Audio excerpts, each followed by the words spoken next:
بسم اللہ الرحمن الرحیم۔ عابد سیال حاضر ہے ادارہ اردو کے اس سلسلے کے ساتھ جس کا عنوان ہم نے رکھا ہے ایک سوال، اور ایک دفعہ پھر آج ہم حاضر ہیں جناب افتخار عارف صاحب کی خدمت میں۔ سر بہت شکریہ، آپ نے وقت عنایت فرمایا۔ تو رمضان میں وہی سلسلہ جو ہمارا ہے تقدیسی ادب کے معاملے میں اور وہ چل رہا ہے، اور اسی کے ضمن میں سوال یہ ہے نعت کے حوالے سے سر کہ ہر زمانے میں نعت کہی جاتی رہی۔ حضور اکرم صلی اللہ علیہ وسلم کی حیات مبارکہ سے لے کر آج تک مختلف زبانوں میں وہ نام ساری زبانوں میں گونجنے والا، ہر ایک زبان میں نعت لکھی جاتی رہی، ہر زمانے میں لکھی جاتی رہی۔ لیکن ہر زبان کے اپنے تناظر میں، ہر خطے کے اپنے تناظر میں اور ہر عہد کے اپنے تناظر میں اس کے مضامین میں تبدیلیاں آتی رہیں یا ہم مختلف رویے دیکھتے ہیں۔ تو اس پر ذرا فرمائیے کہ نعت کا جو ارتقاء ہے، اس کے مضامین میں جو ارتقاء ہے وہ کس طرح سے ہے اور کیسے آیا، اور آغاز سے لے کے آج تک کی جو نعت ہے اس پر بھی بات کی جا سکتی ہے اجمالاً، اور بالخصوص اردو کے حوالے سے کہ جب آغاز ہوا تو اس کے مضامین کا ارتقاء جو ہے وہ کیسے۔ آپ نے نعت کے سلسلے میں جو مضامین کا تذکرہ فرمایا اس میں پہلی بات تو یہ ہے کہ نعت کے جو مرکزی کردار ہیں ان کا تعلق ظاہر ہے کہ حجاز سے تھا، اور مکے اور مدینے کی نسبت سے، دونوں شہروں کی نسبت سے اور اس زمانے کی نسبت سے اور دین کی نسبت سے، یہ گویا اسلام اور قرآن اور حضور صلی اللہ علیہ وسلم۔ اچھا، اب یہ ہے کہ اگر آپ اپنے آپ کو دیکھیں تو جو عربی میں جن کا ذکر سب سے پہلے ملتا ہے وہ حضرت ابو طالب ہیں، جن کا قصیدہ لامیہ ہے، جس کا آغاز ایسے ہوتا ہے کہ قریش کی عورتیں آپ کے رخ روشن کی گواہی دے کر کا واسطہ دے کر بارش کی دعائیں مانگتی ہیں، کیا بات، اور آپ مسکینوں اور غریبوں کی مدد کرنے والے ہیں۔ کیا اچھا، یعنی اسی سے دو باتیں واضح ہوئیں کہ ایک تو سراپا ہے جس کا ذکر ہوتا ہے، اور دوسرے کردار ہے، یعنی اسوا ہے، ایک طرف اسوا ہے اور ایک طرف سراپا ہے۔ یہ دو چیزیں پہلے دن سے نعت کے مضمون میں شامل ہیں۔ اچھا، اب آپ دیکھیں گے کہ اپنے اپنے طریقے سے جو بیان کیے گئے ہیں، بعض لوگوں نے اس کو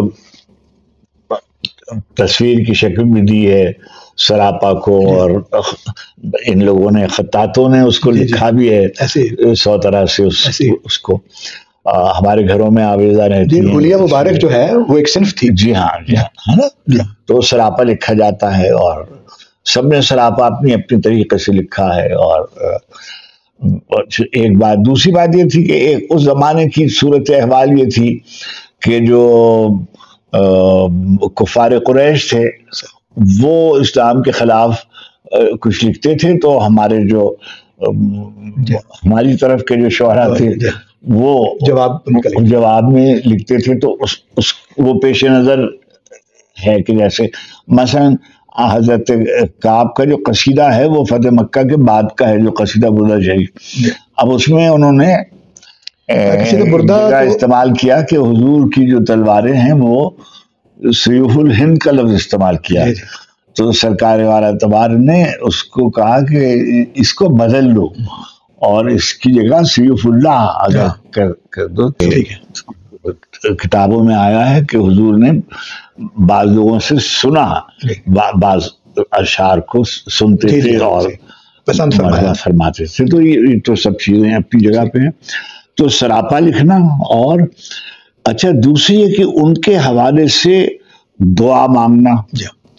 اچھا، اب یہ دیکھیے وسیلہ جو ہے، جی ہاں، اب یہ سامنے پیچھے آپ کے قصیدہ بردہ شریف رکھا ہوا ہے، یہ جو ہمارے دوست خورشید رضوی نے بھی نہایت عمدہ ترجمہ اس کا نثری کیا ہے، اور نجیب عارف صاحب نے بھی اس کا نواح کاظمہ کے، جی ہاں، اور اس سے پہلے بہت ہمارے شہر میں بہت ترجمے ہوئے، پنجابی میں بہت ترجمے ہوئے، بابر علی شاہ صاحب نے پیکیجز سے بہت ہی خوبصورت قصیدہ بدے، بہت نسخے، بہت ہی دنیا کی مختلف زبانوں میں ترجمے ہوئے، اور غالباً کرن حامد نام تھا ان کا، جنہوں نے اس کا پنجابی میں بھی کیا، اردو میں بھی کیا، انگریزی میں بھی کیا، ابھی ان کا حال میں انتقال ہوا، اللہ ان کی مغفرت فرمائے، درجات بلند فرمائے۔ سرائکی میں بھی ہے جی ہاں۔ ابھی دیکھیے جو حضور کے حوالے سے دعا مانگنے کا اور ان کے وسیلے سے دعا مانگنے کا طریقہ ہے، ایک وہ مضمون بھی ہے، یہ مضمون ہے۔ اب جو قصیدہ بردہ شریف ہی جو بصیری والا علیہ الرحمہ کا جو ہے، اس میں بھی ہے کہ ان کی طبیعت کچھ علیل تھے اور کوئی بیماری تھی، اور انہوں نے اللہ کے رسول علیہ الصلوۃ والتسلیم سے رجوع کیا، اور اللہ کے رسول نے توجہ فرمائی اور وہ شفا یاب ہو گئے۔ اور اچھا، اب یہ جو قصیدہ ہے، اس میں بعض روایتیں ہیں کہ جیسے کچھ اشعار ایسے ہیں کہ وہ پڑھے جائیں تو بینائی کے سلسلے میں، آنکھوں کے امراض کے سلسلے میں باقاعدہ اس کو پڑھا جاتا ہے۔ اچھا، میں اس پہ کوئی تبصرہ نہیں کرنا چاہتا ہوں، مگر میں کچھ شعر میں نے یاد کر لیے ہوئے ہیں، تو وہ میں بھی پڑھتا ہوں کسی وقت اپنے۔ خیر، تو میری گزارش یہ ہے کہ یہ ہوتا ہے۔ اچھا، دوسری بات یہ ہے کہ سنائے نا برکت کے لیے کوئی شعر، جی سنائیے نا شعر جو آپ نے یاد کیے۔ مولایا صلی وسلم دائما ابدا علی حبیبک خیر الخلق کلہم هو الحبیب الذی ترجى شفاعته لكل حول من اللہ علی مقتحم محمد سید الکونین والثقلین والفریقین من عرب ومن عجم كالظہر فی طرف والبدر فی شرف والبحر من کرمین الدہر فی حمام۔ اب یہ جو ہے، یہ کوئی یعنی غلط بھی میں نے پڑھ لیا ہوگا، جیسے مجھے یاد، میں نے آپ کو یاد نہیں کیا تو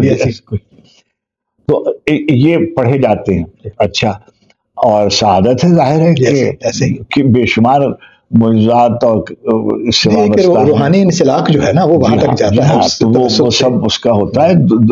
مدینے میں جا کر کیسے کیسے شعر لکھے ہیں کہ وہ ہمارے ایک بزرگ تھے،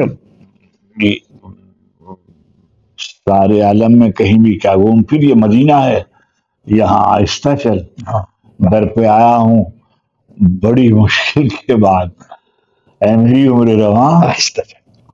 ناظر صاحب، اے میری عمر رواں، میں، آپ یقین کیجیے گا، جب میں نے یہ پہلی دفعہ یہ ایک جگہ وہ مشاعرہ ہو رہا تھا، میں اس میں بیٹھا ہوا تھا، تو اور شاعر جو تھے سینئر وہ پڑھ چکے تھے، تو میں نے ایک بزرگ آیا میرے پاس، ایک چٹائی کی وہ آئے ہوئے، میں نے کہا ان کو بلا لیں، اور اس سے کیا فرق پڑتا ہے کہ کون پڑھ چکا ہے کیا ہے، جو نعت کا مشاعرہ ہے وہ تو اس بارگاہ میں ہے سب۔ وہ آئے، انہوں نے جناب والا ایک بزرگ آئے، آ کے انہوں نے یہ جو مرکزی امام بارگاہ ہے یہاں، جی، اور یہ انہوں نے نعت پڑھی، آہستہ چلا ہے میری عمر، در پہ آیا ہوں بڑی مشکل کے بعد، میری عمر آہستہ چل۔ اب سارے کہیں بھی گھوم پھر، کیا یہ مدینہ ہے، یہاں آہستہ چل، یہاں آہستہ چل۔ کیا کہ 70,000 ملک 70,000 کہ ہونا سب کچھ رہے گا، آہستہ چل۔ اچھا، اب قصیدے میں بے شمار لوگوں کی نعتیں ہیں۔ اچھا، اب شعر کیسے کیسے شعر ہیں نعت کے، جی ہے نا، اس مضمون میں بھی بہت ہے۔ امام احمد رضا کے شعر جو ہیں وہ ان کے اشعار تو کوئی، جیسے اب یہ ایک مضمون ہے، اور مضمون کیا ہے کہ جب قیامت کا دن آئے گا تو حضور تشریف فرما ہوں گے، اور اب یہ کہتے ہیں احمد رضا خان صاحب فرماتے ہیں کہ ان مجھ سے قدسی کے خدمت کے قدسی کہیں، خدمت کے قدسی کہیں رضا، ہاں رضا، ہاں مصطفیٰ مجھ سے خدمت کے قدسی کیسا دیکھا ہے؟ کیا مجھ سے خدمت کے قدسی کہیں رضا مصطفیٰ جان رحمت پہ لاکھوں سلام.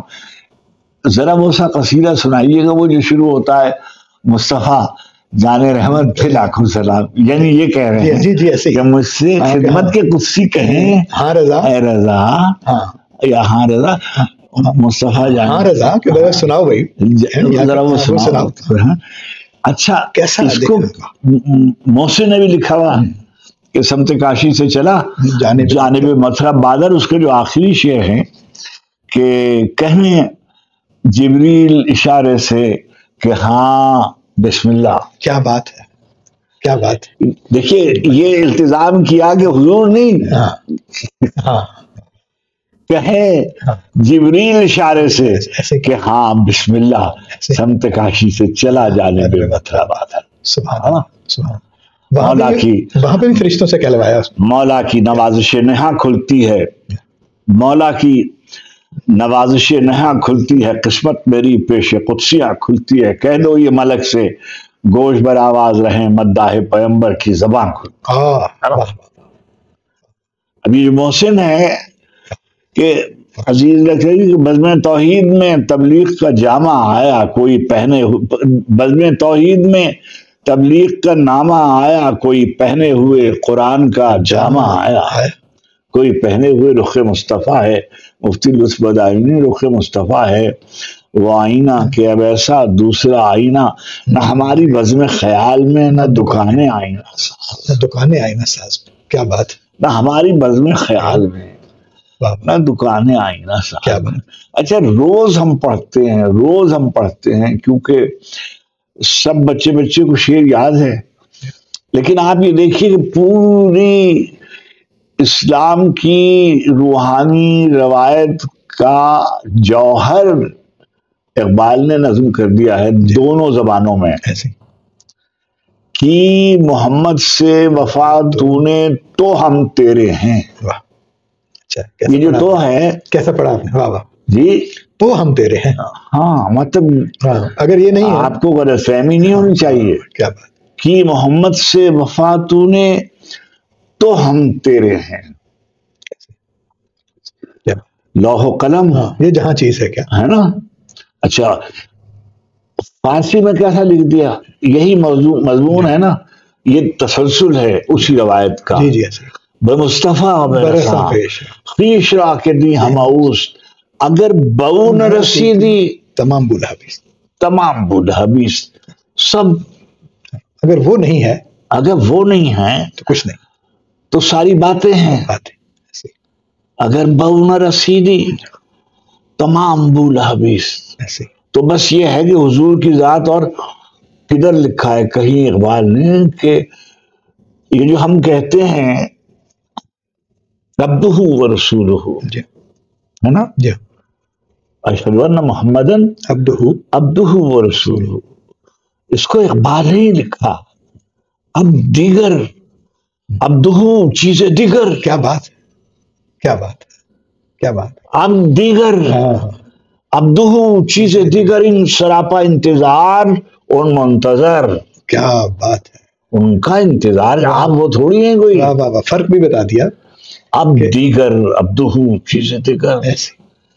یہ جو ابھی آپ نے پہلے بات کی جیسے کہ وہ یعنی وہ کہیں کہ ہم جیسے ہیں، ہم تو ان جیسے نہیں ہیں. اب دور ہے یہ جو ہے. کیا بات. اب دیگر عبدہ چیزیں دیگر ان سراپا انتظار ان منتظر. بہت اب میں اس طرف کا آدمی نہیں ہوں کہ میری اوقات حیثیت نہیں ہے کہ میں اس طرح کی بات کروں. مجھے زیبا بھی نہیں ہے، لیکن ایسے گفتگو ہو رہی ہے تو جو اساتذہ سے سنا ہے وہ عرض کرتا ہوں کہ جیسے یہ جو ہم پڑھتے ہیں ہم شاید ہمارے عام آدمی بھی اس کو پڑھتا ہے، اس سے لطف بھی لیتا ہے، کسب فیض بھی کرتا ہے. لوح بھی تو قلم بھی تو تیرا وجود الکتاب گنبد آبگینہ رنگ تیرے محیط میں. گنبد آبگینہ رنگ تیرے محیط میں. اس گنبد آبگینہ رنگ کی اوقات حیثیت کیا ہے؟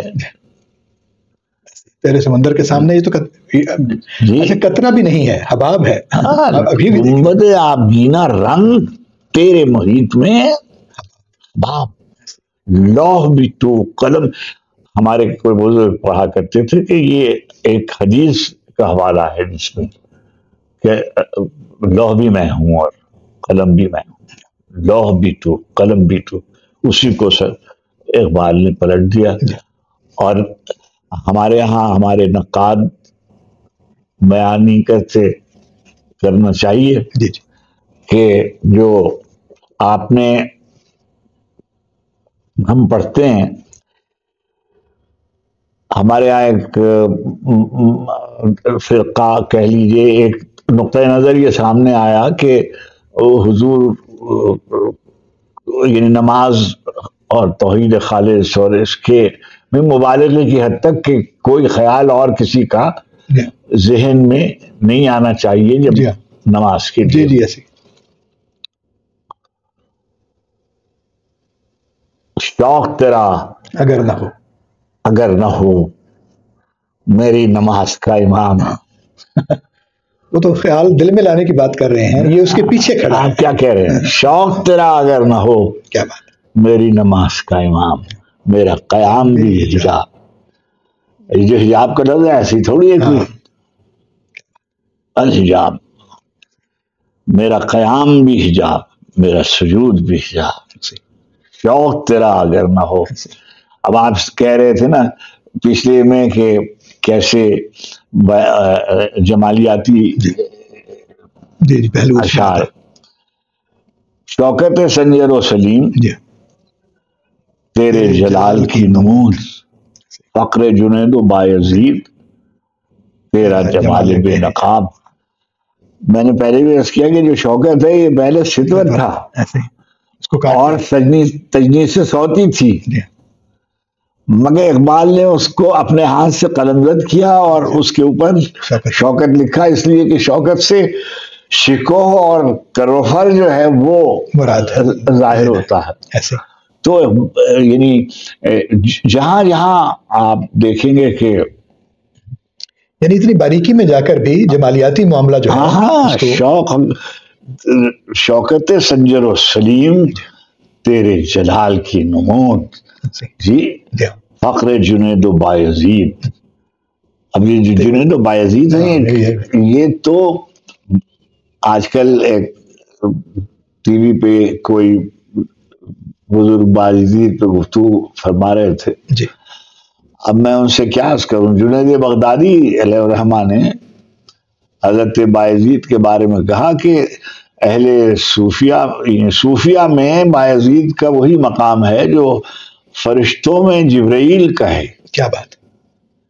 اور ہم ان کے بارے میں لب کشائی کرتے ہیں اور بغیر کسی پس منظر کو جانے ہوئے، بغیر دیکھے ہوئے ایک کوئی کتاب پڑھ کر اور کوئی ایک یعنی خیر یہ معاملات اس طرح تو نہیں ہے نا کہ کتاب سے پڑھ کے آپ سنا دیں. جی ہاں کوئی بات کہی جاتی ہے، کوئی کسی ایک جملہ کہیں سے نکال لیں اور کچھ اس کو نقل کر دیں.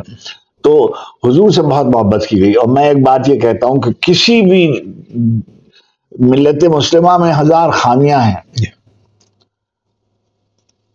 ظاہر ہے اس کا یہ صورت احوال اسی جس نتیجے پر پہنچی ہے اس کی وجوہات یہی کمزوریوں کی وجہ سے، مگر یہ اپنے رسول سے بہت محبت کرتی ہے. اس کا عام آدمی بھی جو ہے اور وہ بہت سرکار سے بہت محبت کرتا ہے، اور سرکار سے محبت کرتا ہے، سرکار کے اہل بیت سے محبت کرتا ہے، اصحاب سے محبت کرتا ہے، یعنی آثار سے محبت کرتا ہے. مکے کو مدینہ منورہ کہتا ہے، مکہ معظمہ کہتا ہے. مکے والوں سے زیادہ محبت کرتا ہے. ان کی محبت ہی تو ہے جو ادھر بھی آتی ہے.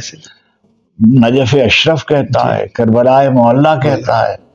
یہ سب انہی کی نسبتوں سے، انہی کی نسبتوں سے. تو ان کی نسبت کا جو فیضان ہے یہ بھی ایک مضمون رہا کہ نسبت والا جو مضمون ہے نسیمیہ نصیر الدین نصیر گولوی ایسے اچھے شاعر فارسی کے بھی اور اردو کے بھی اور پنجابی میں بھی سبھی زبانوں میں، بابر جیسے حضرت بابا مہر علی شاہ صاحب نے، دیکھیے ایک نعت ہے مثلاً، یعنی اور بھی شعر ان کے ہیں، لیکن ایک نعت تو ان کی پوری پنجابی زبان میں کہ اگر آپ 5 نعتیں منتخب کریں تو ایک وہ ہے مہر علی جی، یعنی میں تو جس زمانے میں ابھی بھی نہیں جانتا ہوں، میں ریڈیو پاکستان میں کام کر رہا تھا تو سلیم گیلانی صاحب مرحوم مغفور اس زمانے میں میرے باس تھے وہاں ریڈیو میں، تو ان کے یہاں میں نے یہ پہلی دفعہ سنی، یہ نعت کے شعر سنے تو میں بالکل نہیں جانتا تھا، اور میں نے انہوں نے مجھے مفہوم کچھ تو واضح ہے، اس لیے کوئی مشکل تو ہے نہیں، کتھے مہر علی کتھے تیری صنعت، اور وہ اوپر تو عربی کے ہی لفظ ہیں، تو میں یہ کہتا ہوں کہ کوئی اس میں شکوہ لفظی اور استعارہ اور علامت اور اس طرح سے جی ایسے ہے، لیکن محبت کی مفہوم سے شروع ہوتی ہے، گرمی ہے، آج سکھ مترا دی ودھیری ہے، یہاں سے شروع ہوتی ہے نا، اس کا مطلب ہے کہ جو مترا مطلب کہتے ہیں کہ عزیز محبت دار جو لوگ ہیں ان کی جو سکھ ہے، سکھ کا مطلب ہے کہ کشش ان کی مس کر رہے ہیں، یعنی چھوٹا چھوٹے چھوٹے لفظ ہیں مگر کس قدر پرمانی اور کس قدر یعنی سمجھیے خالص شاعری جسے کہتے، پیور پوئٹری جسے کہتے ہیں، اچھا دل سے لکھی ہوئی شعر جو ہے وہ اس کا تاثر ہے اس میں، اور ظاہر اسی وجہ سے اب اس نعت کو جو ہے نا، یہ یعنی ایک طرح سے آپ سمجھیں کہ جیسے ایک روایت ہوتی ہے پڑھنے کی، ہر کوئی پڑھتا تھا، آتے جاتے چلتے پھرتے بیٹھے۔ اب میں آپ سے عرض کر رہا ہوں، ہماری یعنی جو جیسے مبتدئین کے لیے میں کہہ رہا ہوں کہ حضرت بابا فرید الدین گنج شکر رحمۃ اللہ علیہ سے لے کر اور فرض کیجئے کہ دور حاضر کے شعراء تک پنجابی کے آپ آ جائیے، تو اگر آپ کہیں کہ بھائی 5 نعتیں منتخب کر لیں تو کیا اس سے صرف نظر کر سکتے ہیں؟ اور جو ساری کتنی بڑی روایت ہے نعتوں کی، شاہ حسین سے لے کر اور باب اللہ شاہ اور سلطان باہوا میاں محمد خواجہ کیسے کیسے بڑے لوگ جو ہیں بڑے نام، مگر جناب والا یہ جو نعت ہے اس کے بعد نعت پر اس کے بغیر گفتگو نہیں ہو سکتی، ایسے ہے نا، وفور ایسا ہے اس میں۔ اسی طریقے سے جیسے ہمارے ہاں بعض شعراء نے، جیسے ہمارے حفیظ طیب صاحب ہیں، خود ہمارے یہاں ایک ایک نعت کے شاعر جن کی ایک ایک نعتیں جو ہے مشہور ہے نا، ہمارے بزرگ تھے منور بدایونی، ہے نا، جسے چاہا در پہ بلا لیا، جسے چاہا اپنا بنا لیا، یہ بڑے نصیب۔ اچھا میں آپ سے عرض کروں کہ اس میں کیا مشکل ہے؟ لفظ کوئی اس کا جواب ہے کوئی؟ لیکن جو بات ہے، اچھا ایک ہمارے میری دادی تھی مرحومہ،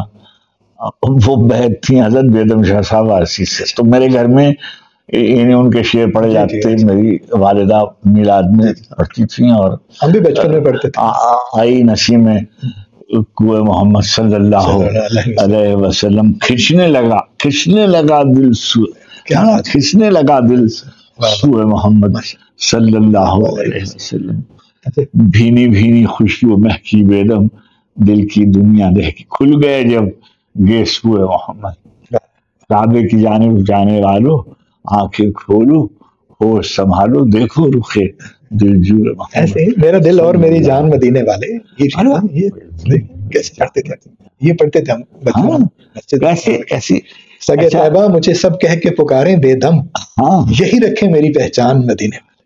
اور جو سب سے مشہور ہمارے زمانے میں پڑھے جاتے نا قوال بھی جو تھے نا، ہمارے یہاں ایک لفظ ڈاکٹر صاحب نہیں اب استعمال ہوتا، اب ہم سب کو ہم نوا، یہ جو آج کل جو گروپس ہوتے ہیں نا، بینڈز ہوتے ہیں، اس طرح سے جو قوال ہوتے تھے، ان کی جو پارٹی جو پارٹی سے اس کے لیے ایک لفظ ہوتا ہے چوکی. اچھا.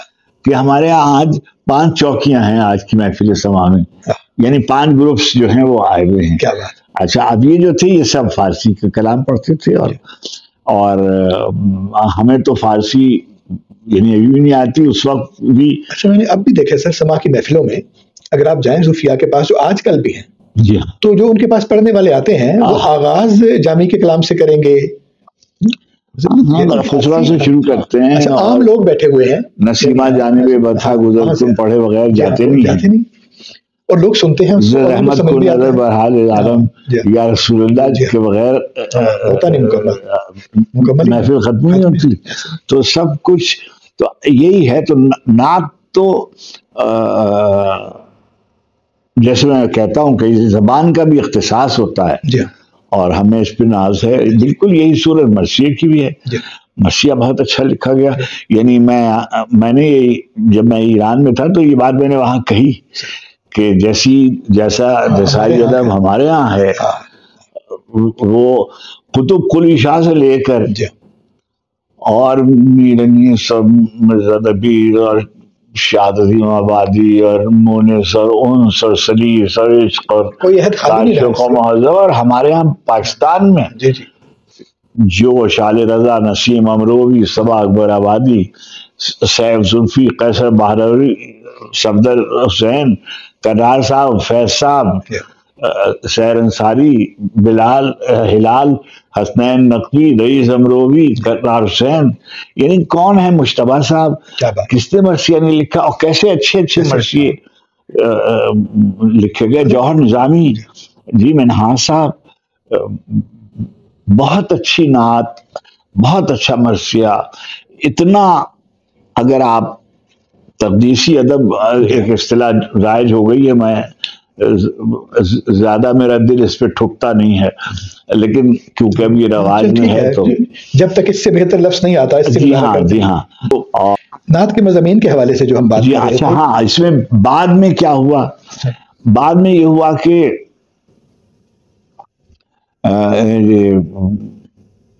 استغاثہ شامل ہوا. حالی کے ہاں استغاثہ مثلا ہے, حالی کی جو مسدس ہے اس کو آپ دیکھیں. اچھا, اور استغاثہ اقبال کے ہاں بھی استغاثہ ہے, حالی کے ہاں بھی استغاثہ ہے, اور فریاد اور مدد کے لیے طلب فرمانا, وسیلہ بنانا.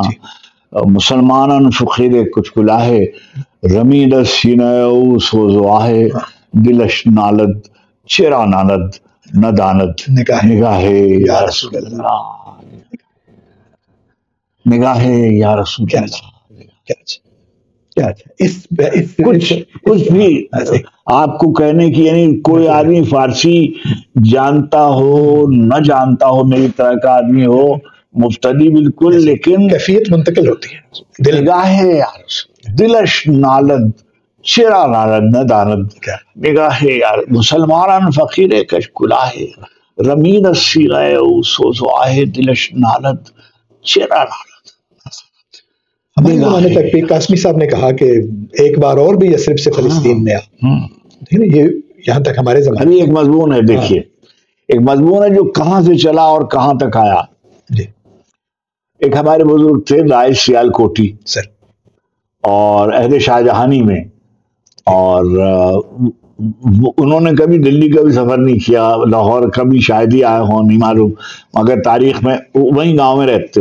انہوں نے ان کا کلیات میں نے دیکھا, تو میں تو ایسے ٹوٹو کے پڑھتا ہوں, اس میں نے ایک شعر دیکھا کہ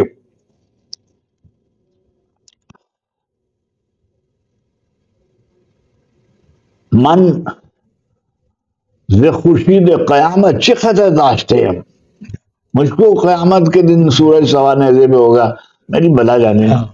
من ز خورشید قیامت چه خطر داشتے ہیں, سایہ صاحب بے سایہ بے سر داشتے. کیا بات ہے, واہ واہ, میرے سر پر تو ان کا سایہ ہوگا جن کا سایہ ہے. کیا بات. من ز خورشید قیامت چه, ماز خورشید قیامت چه خطر داشتے ہیں, سایہ صاحب بے, سایہ صاحب بھی سایہ بے سر داشتے. کیا بات, کیا بات. قاسم صاحب نے شعر بنایا نا کہ میں تو کہتا ہوں زمانے پہ سایہ تیرا، کون کہتا ہے کہ سایہ تیرے پیکر کا نہ تھا، میں تو کہتا ہوں جہاں بھر پہ ہے سایہ تیرا۔ اچھا ظاہر ہے کہ روایت یہ ہے کہ سایہ نہیں تھا، اس کو نظم کیا، سب کا حق ہے، وہ مضمون ایک ہے، اس کو انہوں نے مختلف طریقے سے اس کو بیان کرتے چلے جاتے۔ تو بہت، اور جیسے آپ نے اشارہ کیا کہ اس کا موقع نہیں ہے، ہمارے خوش ہیں، دیکھیے باغ شاہ تاجی حضور کی نسبت سے خوش رہیں تیرے دیکھنے والے، ورنہ کس نے خدا کو دیکھا۔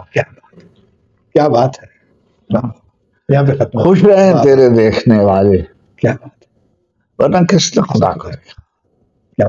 تو یہ جو ہے کہ ادھر جانا، ان کی طرف جانا، ان سے مدد مانگنا، استغاثہ کرنا، اور میں تو یہ کہتا ہوں کہ ممکن ہے فقہی اعتبار سے اور شرعی اعتبار سے مبالغہ بعض اوقات محل نظر بھی ٹھہرتا ہو، لیکن جو صاحبان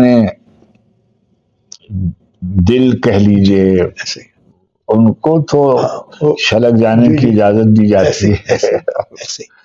یہ جو ہمارے ہاں ایک لفظ استعمال ہوتا ہے نا شتہیات کا، جی جی جی، میں کہیں دیکھ رہا تھا کہ شتہیات کے بہت سے معنی ہوں گے شتہ کے، لیکن ایک معنی یہ ہے کہ جب جولانی کرتا ہے دریا تو جو کفے دریا ہے اس سے باہر وہ ہے شتہ۔ کیا بات، تو جب ہم کسی حال میں ہوتے ہیں، حالت حال میں بعض اوقات ہم سے وہ لفظ صادر ہو جاتے ہیں جو نہیں ہونے چاہیے تھے۔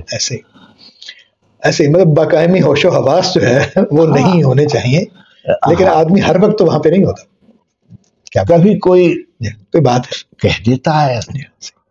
اور ظاہر یہ یعنی محفل کی اور آپس کی بات ہے نا، دل کی بات ہے۔ ابھی آپ دیکھیے سب کہتے ہیں نا کہ حضرت یہ جو ہمارا سلسلہ چشتیہ ہے، با فرید الدین گنج شکر رحمۃ اللہ علیہ، نظام الدین ان کے جانشین اور سجادہ نشین، اور وہ حضرت خواجہ قطب الدین بختیار کاکی کے، اور وہ حضرت معین الدین چشتی کے۔ تو حضرت خواجہ قطب الدین بختیار کاکی رحمۃ اللہ علیہ کا وصال ایک شعر کے عالم حال میں ہوا، کشتگانے خنجر تسلیم را، ہر زماں از غیب جانے دیگر ہے۔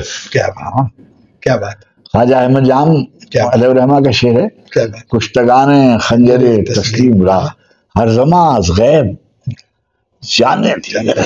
کیا بات، یہ جو دیگر کا لفظ ہے، یہ کسی وقت اس پہ کہ ایک لفظ کیسے کسی کے ہاں بار بار آتا ہے، جیسے میں نے ابھی آپ کو بتایا کہ اب دیگر ابدہو چیزیں دیگر، اب یہی دیگر اقبال نے ٹیپو سلطان علیہ الرحمہ کے مزار پہ تشریف لے گئے تو ان کو انہوں نے کہا کہ وارث جذب حسین ہیں، یہ ٹیپو کو کہا کہ وارث جذب حسین ہیں، اور شہید کے بارے میں انہوں نے کربلا سے ایک فقرہ اٹھایا، مضمون اٹھایا کہ گرچہ ہر مرگست بر مومن شکر، گرچہ ہر مرگست بر مومن شکر، مرگے پورے مرتضی چیز دیگر، ہر موت شیریں ہوتی ہے، شکر کی طرح ہوتی ہے مومن پر، مومن کے لیے، لیکن مگر مرگے پورے مرتضی چیز دیگر، مگر یہ جو علی کے بیٹے کی موت ہے چیز دیگر، اب دیگر ابدہو چیز دیگر ہے، کشتگانے خنجر تسلیم راہ زماں غیب جانے دیگر ہے۔ تو ایک ہی لفظ ہے جو استعمال ہو رہا ہے، اور کیسے پہلو سے آ رہا ہے۔ بہت شکریہ آپ کا، بہت وضاحت کے ساتھ اور بڑی تفصیل کے ساتھ ہم نے یہ جانا کہ نعت کے مضامین جو ہیں وہ حضور اکرم صلی اللہ علیہ وسلم کے زمانے سے لے کر ہمارے عہد کے شاعروں تک کس طرح سے آئے، اور ان کی جو زمرہ بندی ہے، جیسے آپ نے فرمایا کہ نسبت کے شعر ہیں، سراپا کے شعر ہیں، استغاثہ کے شعر ہیں، ان کے کردار سے جو استفادہ ہے، اسوہ کے شعر ہیں، تو یہ 4-5 بڑے دائرے ہیں، اور باقی تفصیل جو ہے وہ انہی کے اندر ہے۔ سر بہت شکریہ، آپ نے بڑی مہربانی فرمائی، امید ہے ہمارے دوستوں کو یہ باتیں پسند آئی ہوں گی۔